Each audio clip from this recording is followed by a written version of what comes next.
much do you meditate?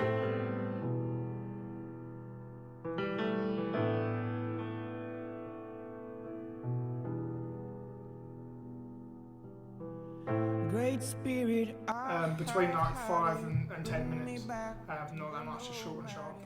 Make sure that I commit more. Well, the interesting thing that really excites me is when you take that practice into your daily life. Yeah.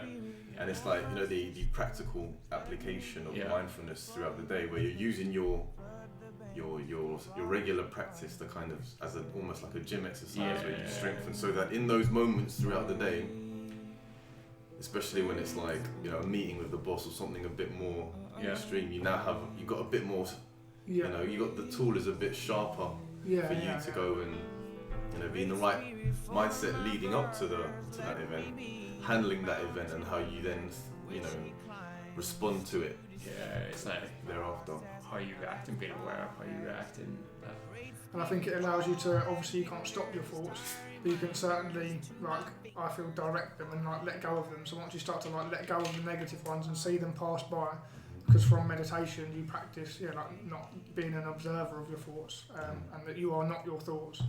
So then once you do that, once the negative ones start to come in, when you're in a negative situation or you think of the meeting with your boss, you can learn to let that go, and then more positive ones show up. Yeah. I think, rather than just holding on to the negative ones all the time. Just as I'm about to do something, like even watching a movie, like when I watch it on Netflix, play the movie, sit down.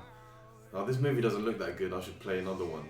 And then my mind keeps wanting to do something else and keeps giving me suggestions, which really interrupts my enjoyment. So in that moment now, take a breath. Take a breath back onto the movie. Take a breath back onto, and then you train your mind, and then very quickly you're into the movie. You're actually becoming happier because you're now spending more moments in the way that you want to. Yeah. I think that's powerful what you're talking about when you're watching the movies. But I think as well when you put time aside to do some work, when you're aware of distractions, you can bring yourself back to the work. When you're aware of I don't want to do this, you can breathe and recenter yourself and get back into the work. Yeah, things like waiting in queues, there might be initial negative response of why the hell am I waiting in this queue? But when you're present with, you're able to kind of just let it be there and let it kind of deal with it in a more in a better way.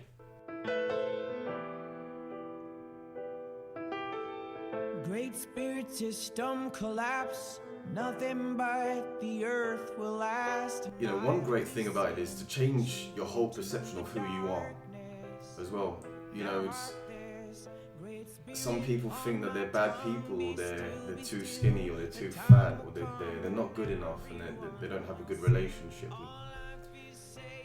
And like you said, it's because every time they have a thought about that particular thing, it follows a very familiar pattern, which ultimately ends to this very negative one.